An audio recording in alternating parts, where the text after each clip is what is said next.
What is going on, guys? It's your host, Neo Villapiano, and welcome to another edition of Mofobo Network Presents here on YouTube, the best place to get the most exciting topics that are going on in the wide world of sports. As always, thank you guys so very much for taking some time out of your day to check this episode out. We always have great things to talk about here on this channel, posting a new video here every single week, and today is no exception.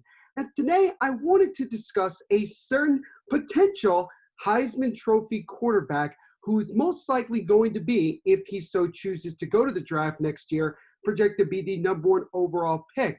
And I'm going to talk about why I think it would be a very bad idea of his if he decides to go into the NFL draft after this year. So we're going to jump right into it. So without further ado, let's kick some Mofobo. So the quarterback in question that I'm talking about is, of course, as you can see from my background here, is Trevor Lawrence, the star quarterback out of Clemson.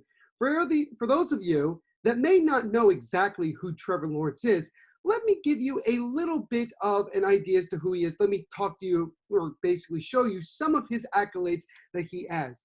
Trevor Lawrence was a second-team All-ACC winner in 2018. He was a first-team All-ACC in 2019. He was 2018 ACC Football Rookie of the Year, a two-time ACC champion 2018 and 19.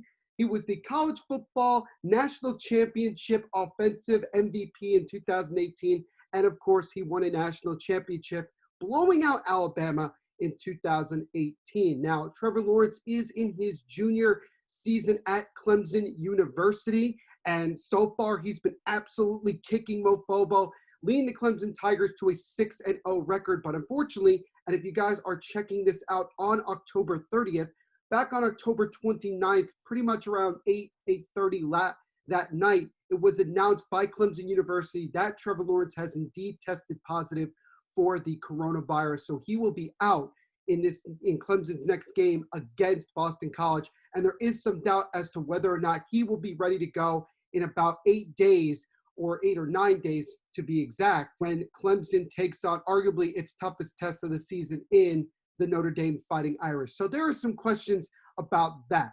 There also is some questions about Trevor Lawrence's future after this season.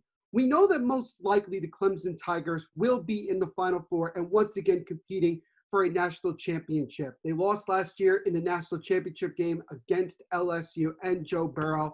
And this year they're looking to try to once again get back to the national championship game, but this time try to win its second title in 3 years. Also, something interesting and not surprisingly, that Trevor Lawrence is also the frontrunner to win the Heisman Trophy this year. And if he does win the Heisman Trophy with Clemson, he would become the first player in Clemson University history to win the Heisman Trophy. So there's a little bit of trivia in case, Trevor Lawrence does indeed win the Heisman Trophy, which could be in a little bit of doubt considering he's going to miss some time with dealing with recovering from coronavirus. But going back to Trevor Lawrence's future, once this season ends, the biggest question is going to be, does Trevor Lawrence put his name into the 2021 NFL draft? And there really isn't a guarantee. Earlier this year, Trevor Lawrence made it pretty clear that it was most likely going to be the case that he was going to be leaving after his junior year. He will be graduating, I believe, in December, so he will already have gotten his education at Clemson University done a year early, but he'll still have a year of eligibility left to play. So he could very well go back and play his senior year and then go into the 2022 NFL draft. And if he were to do so, then obviously the 2021 draft, it'll be interesting to see who will then become the consensus #1 overall pick. There will be a lot of questions about that, but if Trevor Lawrence were to indeed go to the 2021 draft, he would certainly be the #1 overall pick. He'd probably be the same way in 2022, but again, things could certainly change. But the reason that why I think it would be very smart of him to stay in Clemson for another year and play his senior year and not go to the draft this year is specifically because of the team that, as of right now, on October 30th, is in position to get the #1 overall pick in this year's draft, and that is the lonely New York Jets. So let's talk about why, in case you don't already know why, because I'm sure a lot of you who watch these videos are very big into sports, very big into football, and you probably know already why, it's a very bad thing for Trevor Lawrence to go to the Jets. But if you don't know, let me explain. Let's talk about the Jets franchise as a whole. The Jets originally started as the New York Titans back when they were in the American Football League playing in the old Polo Grounds. They were eventually bought by Sonny Werblin, and they later became the Jets, and they started to play where the Mets were playing at Shea Stadium. And Sonny Werblin knew he had to get a star quarterback, a guy that was going to put the Jets on the map and really get people to watch them. And of course, he drafted the very talented, who later became a Hall of Famer, in Joe Willie Broadway Namath. And for a couple of years, the Jets obviously got attention, but they weren't winning until you got to 1969, when the Jets went all the way to the Super Bowl and took on the Baltimore Colts, in which the Colts were 17-point favorites to blow out the Jets. Because remember, at that time, the AFL had already lost 2 of the first Super Bowls against the NFL. So a lot of people thought it was going to be another blowout. But the Jets, and particularly Joe Namath, were able to pick apart that Baltimore Colts team and ended up upsetting the Colts 16-7 to win the AFL's first Super Bowl and to win the Jets' first Super Bowl. But what made that whole Super Bowl even more special was, prior to the game, Joe Namath at a press conference guaranteed that the Jets were going to beat the Colts. And that became the big thing of the entire week. And sure enough, Joe Namath delivered on that guarantee. So the Jets, like I mentioned, were able to win that Super Bowl, put the Jets on the map, put the AFL on the map, and really just get everybody a lot more respect. And I think a lot of people, especially Jets fans, thought that they were going to be competing for championships for years to come. And it didn't work out that way. And what followed was something where you have to wonder, did Joe Namath sign a deal with the devil where they win Super Bowl III, but the sacrifice would be they wouldn't win another one in many people's lifetimes? Because when you look at the Jets, since 1969, they've made the playoffs just 13 times, with the last time being a decade ago in 2010. And their record all time in postseason play is 1 game below 500 at 12-13. That's pretty bad. And the Jets have gotten close the last couple of times they've made the playoffs. You go back to 1998, the Jets got to the AFC Championship game, and if it wasn't for some unfortunate circumstances with Mother Nature, the Jets maybe could have gone to the Super Bowl that year. And then you look at the 2 years recently, 2009 and 2010, in which the Jets lost both times in the AFC Championship game, probably a little bit closer when you consider the games. They were a little bit closer to winning the AFC Championship against Pittsburgh than they did against the Colts. But nonetheless, the Jets did not get a chance to go back to the Super Bowl any of those 3 times, and they haven't even made the playoffs since. And I'm sure some of you might be asking, why? Well, let's explain. Because other than going to check out my book on Amazon and Barnes & Noble, Jets Pain, which I will leave a link to the book in the description below that you can go check out and purchase yourself, and it'll give you a very, very good detail of why the Jets are the way that they are. But let's give a short understanding for a lot of you here checking this video out. The Jets' ownership has been relatively abysmal since 1969. A lot of the time, ownership really doesn't care that much about winning. I've said it before, and I'll say it again. The interest of the owners is not the same as the interest of the fans. That's just plain and simple. So let's keep that in mind. So with that, you're going to see situations where the Jets will make moves that people just cannot understand. They cannot figure out why it's like this. And it can only be explained that the ownership doesn't care and that the Jets are cursed in many different ways. And there have been plenty of times in their history where the Jets have made some really boneheaded moves. 2 in particular that really, really just, kind of grind my gears. The first one, you got to go back to 1983. Arguably the best quarterback draft class of the last 50 years. When you look at the talent that was there. John Elway. You had guys like Jim Kelly. You had Dan Marino. You had Dan Marino in that draft. You had tremendous talent when it came to the quarterback position. And because of some fake rumors about Dan Marino being on drugs and being a druggie, he fell in the draft.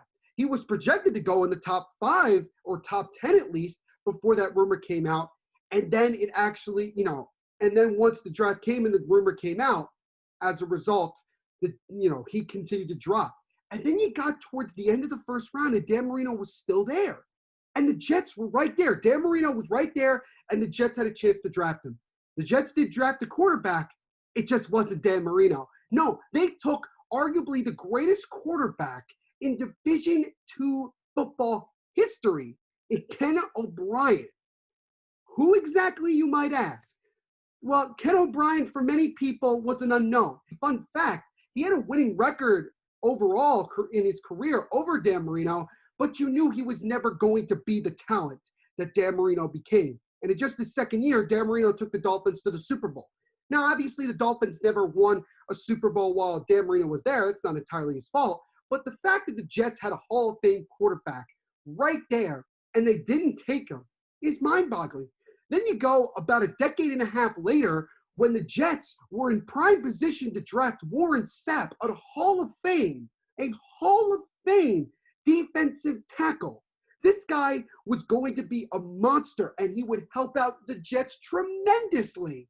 But the Jets, particularly Rich Kotite, who was the coach at the time, decided to go with a 2 tight end system and drafted Kyle Brady, which nobody, even the broadcasters, Chris Berman, everybody there, was stunned. They couldn't believe that even though there were rumors, which again turned out to be somewhat false about, what Warren Sapp does off the field, they still thought that the Jets would take him at that point, being in the middle of the first round.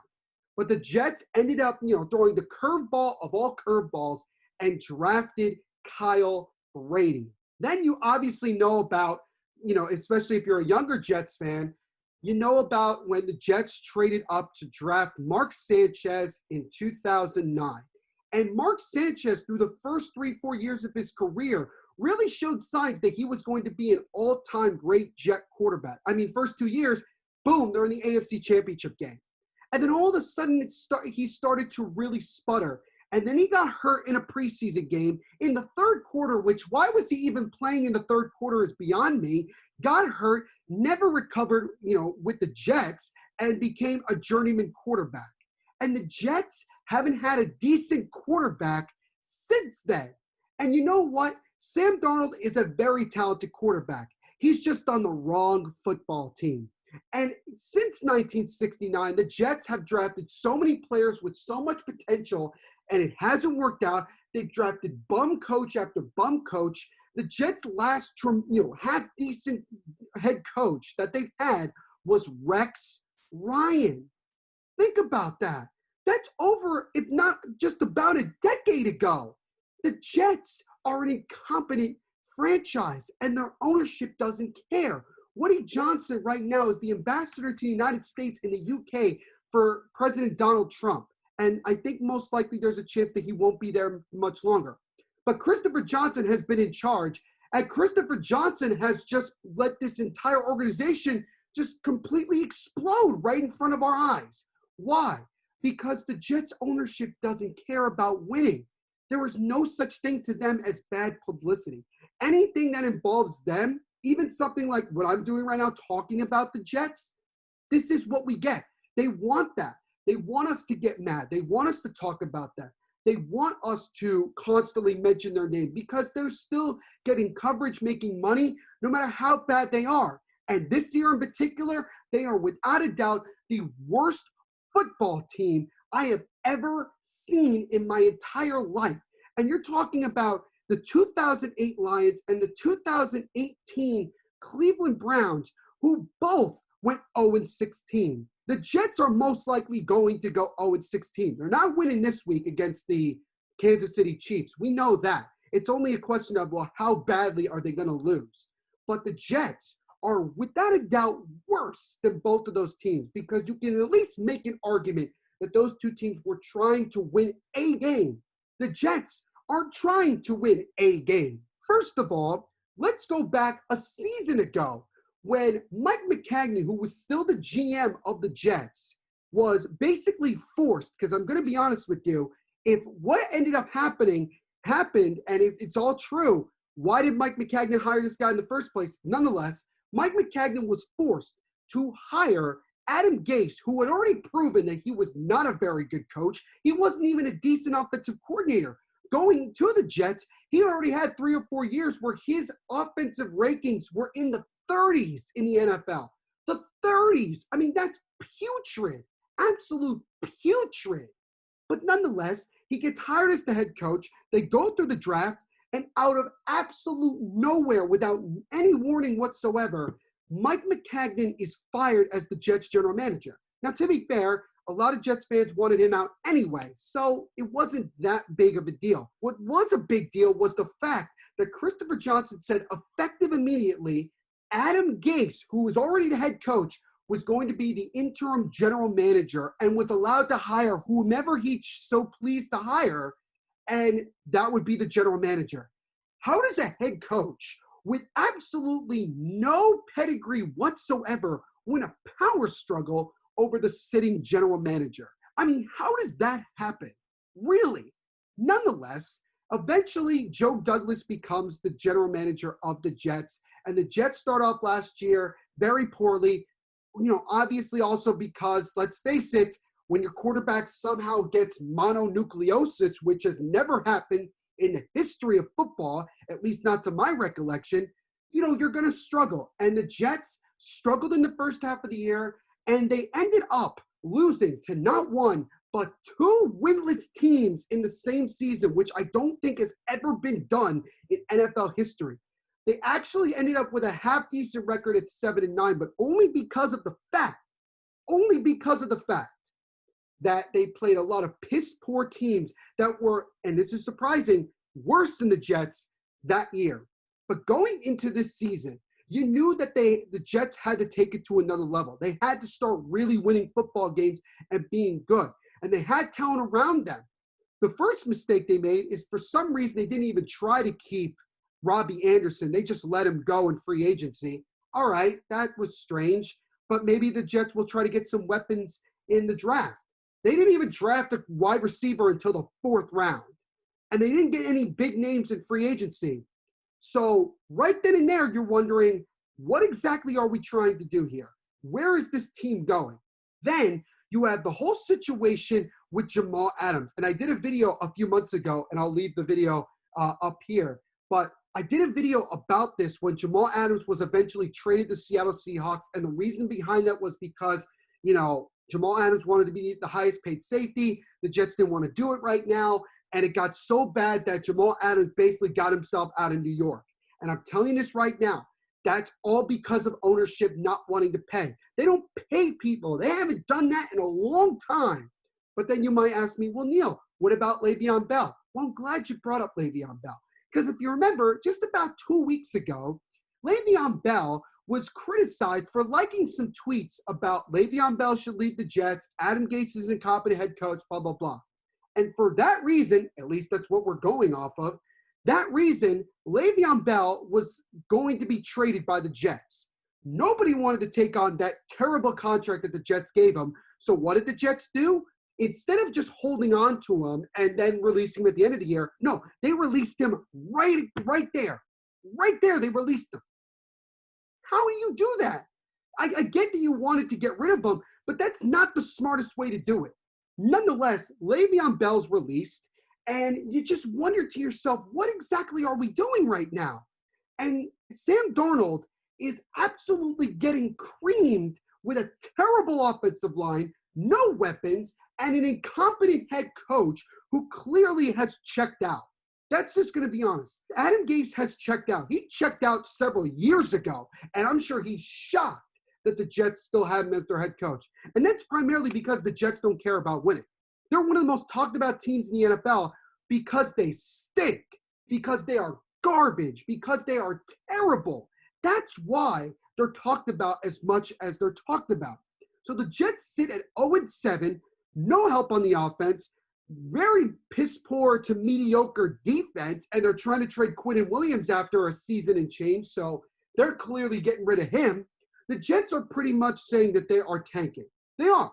They are. They're going to end up getting the first overall pick. I would be shocked if they didn't. It would be hysterical if they didn't, because that would be classic Jets. But everybody's already talking about, oh, it's okay. The Jets will just draft Trevor Lawrence with the first overall pick. Do we really know that for a fact that Trevor Lawrence is going to be there in 2021? Do we know that? No. And Trevor Lawrence publicly has said he's not sure as to whether or not he wants to leave Clemson after his junior year. After earlier this year, it pretty much was a guarantee that he said he was going to be leaving. That tells you that he is waiting to see if the Jets do end up with the first overall pick. Because Trevor Lawrence knows, as well as any regular person knows, that the Jets is a place where star, talented players' careers go to die. Trevor Lawrence will be screwed, because unless the ownership gives a flying you-know-what about winning and brings in people who really want to try to win and be successful in New York, Trevor Lawrence's career is going to end very, very quickly, and he'll end up just like Sam Darnold, where people want him out.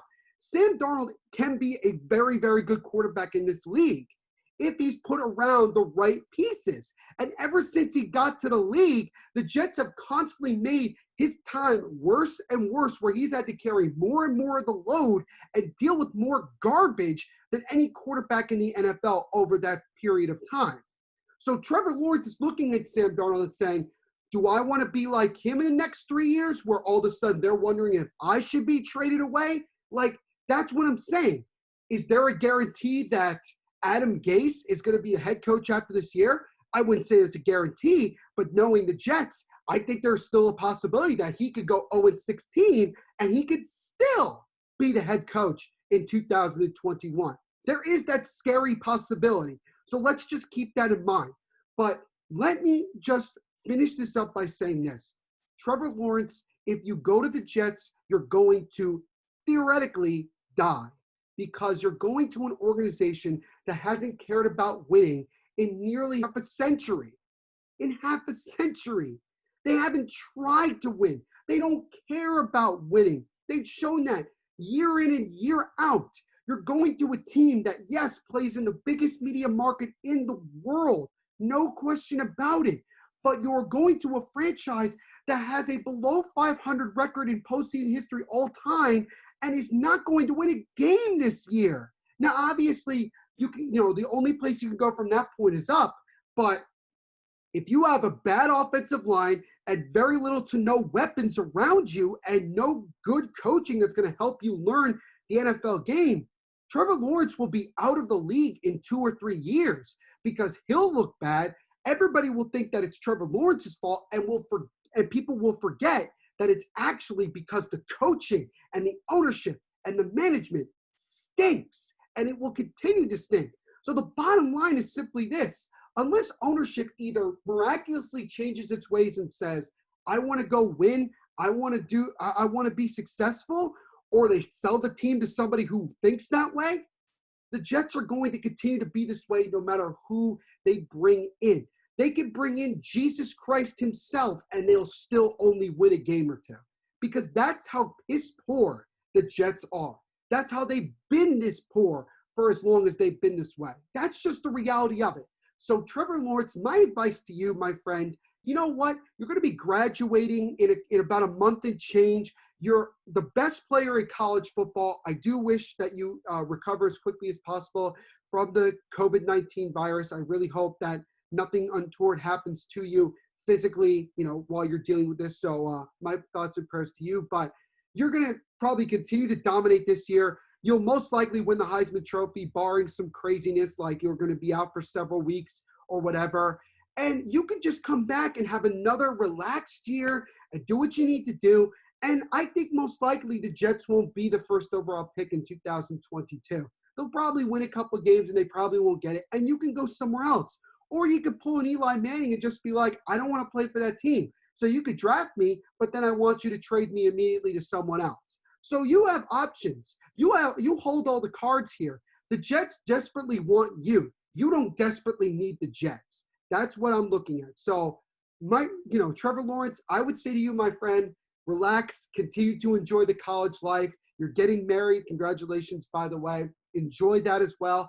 just come back and play a year, one more year in college and just go from there. I know that there's always the injury risk and everything, and you want to try to get your money as quick as possible, but still, just do yourself a major favor. Don't subject yourself to playing for an abysmal franchise like the Jets, because maybe if you do that, it might convince the Jets to maybe start actually taking things seriously and trying to win. But knowing the Jets and knowing their ownership, this continuous performances that you're seeing will continue to happen, and this will always be the same damn Jets. Hey guys, it's your host, Neil Villapiano. Thank you guys so much for checking out this week's video here on Mofobo Network Presents. I greatly, greatly appreciate that you guys took some time to check this out. If you did enjoy this video, please make sure to leave a like, also subscribe, hit the notification bell so you don't miss any new videos that we post every single Wednesday, and also just leave a comment and let me know what you guys think of the video and everything else like that. So please do that. I would greatly, greatly appreciate it. If you want to check out more of this YouTube channel, like I said, subscribe, hit the notification bell. Also, make sure to subscribe to the Mofobo Network Facebook page, where there you can stay up to date with the new videos that we post. We also have a podcast for Mofobo Network. It's called Mofobo Network Podcast, where it's available on Anchor and Spotify. Just like here on Mofobo Network Presents, we post new episodes of the podcast every Tuesday and Thursday, talking about the most up-to-date topics and content in the wide world of sports. So please go like and subscribe to that as well. You can stay up to date with the podcast, just like Mofobo Network Presents as well, on the Mofobo Network Facebook page. You can follow me on my personal Twitter at THENVPSHOW, and also on my personal Instagram at NVPQB11. If you want to continue to check out great content that I put out, you can check me out as the host of the Devils State of Mind podcast, which is the New Jersey Devils hockey team-based podcast on the Hockey Podcast Network. On this podcast, in which we post new episodes every single Monday, I talk about all the news and notes and all exciting things happening with the New Jersey Devils, as well as hockey news in general. We have great guests that come on with some just great stories and so much fun. So please go check that out as well. It's available wherever you listen to podcasts. So SoundCloud, Spotify, Google Podcasts, iTunes, wherever. Just search Hockey Podcast Network or Devil's State of Mind and you'll find it. Please also go check out hockeypodcastnetwork.org, where there you can see all the team-based podcasts and just other great hockey podcasts that we have on this network. So if you're a hockey fan, or if you're not, or if you just want to learn more about the sport, please go check it out, hockeypodcastnetwork.org. We have a Twitter for the Devil's State of Mind podcast at Devil's State. We have an Instagram at Devil's State of Mind. And just like Mofobo, we have a Facebook page where there you can stay up to date with the new episodes of the podcast posted every single Monday. And also on all of those, there is a link to the Devil's State of Mind website, where also if you just bookmark it, you can see all the new episodes that we post. So please go check that out as well and support me on there. And last but certainly not least, go check out my book right now on Amazon.com as well as Barnes & Noble. It's titled JETS Pain, Pain, Pain. It's about the pain and suffering of being a Jets fan for the Jets fan. And so, I mean, obviously you look at the fact that the Jets off to an 0-3 start, not really that great. But this book will certainly help you understand more about, why the team is the way that they are, why they've been this way for so long. We go through a lot of great painful stories, painful moments, painful player decisions, and everything else. So please go check that book out. If you're a Jets fan or a football fan, if you know someone who's one of those, or if you just want to support me, go check it out. It's available for hardcover and ebook for the price of $19.69. And if you're a Jets fan or a football fan, you probably guessed why I chose that price. So please go check it out on Amazon and Barnes & Noble. Again, JETS Pain, Pain, Pain. So thank you guys very much once again for checking out this edition of Mofobo Network Presents, and we will see you in the next video. And as I always say at the end of every single video, no matter what's going on in the world, no matter what hardships you might be dealing with, just remember when you wake up in the morning to think positively, have a smile on your face, and kick some Mofobo. So thank you guys very much, and God bless.